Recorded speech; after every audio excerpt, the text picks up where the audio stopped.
കോതമംഗലത്ത് IMAയുടെ നേതൃത്വത്തിൽ ലോക ക്ഷയരോഗ ദിനത്തിൽ ക്യാമ്പ് സംഘടിപ്പിച്ചു.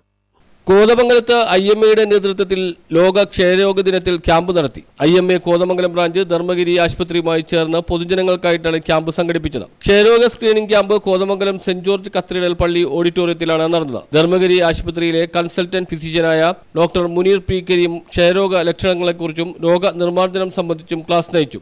കോതമംഗലം സെന്റ് ജോസഫ് ധർമ്മഗിരി ഹോസ്പിറ്റലിലെ ഫിസിഷ്യനാണ്. നമുക്ക് ഇന്ന് ലോക ക്ഷയരോഗ ദിനം മാർച്ച് 24 വേൾഡ് TB ഡേയുമായി ബന്ധപ്പെട്ട് TBയെ പറ്റി സംസാരിക്കാം. എന്താണ് ക്ഷയരോഗം? അത് മൈക്കോബാക്ടീരിയം ട്യൂബർക്കുലോസിസ് എന്ന് പറയുന്ന ഒരു ബാക്ടീരിയ പരത്തുന്ന ഒരു സാംക്രമിക രോഗമാണ്.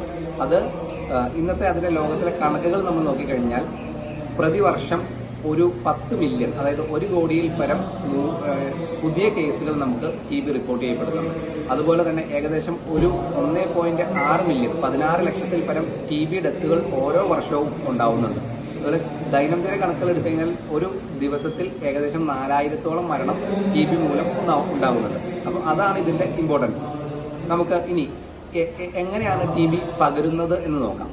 TB പകരുന്നത് സാധാരണ വായുവിലൂടെ, നമ്മൾ കോവിഡ് പകരുന്നു എന്ന് പറയുന്ന പോലെ നമ്മുടെ ചുമയ്ക്കുമ്പോഴും അതുപോലെ റെസ്പിറേറ്ററി സെക്രീഷൻസ് ഡ്രോപ്ലെറ്റ്സ് വഴി അത് മറ്റുള്ളവരുടെ ശ്വാസകോശത്തിലേക്ക് പോയി അവിടെ നിന്നും ഈ രോഗാണു ശ്വാസകോശത്തിലേക്ക് കയറിയാണ് സാധാരണ ഇത് പകരുന്നത്. IMA Kothamangalam president doctor Lisa Thomas, doctor Saju Abraham, doctor Muneer P Kareem, doctor C Naik, doctor sister Maneesha, doctor Lali Joseph തുടങ്ങിയവർ പങ്കെടുത്തു. News bureau, Kothamangalam.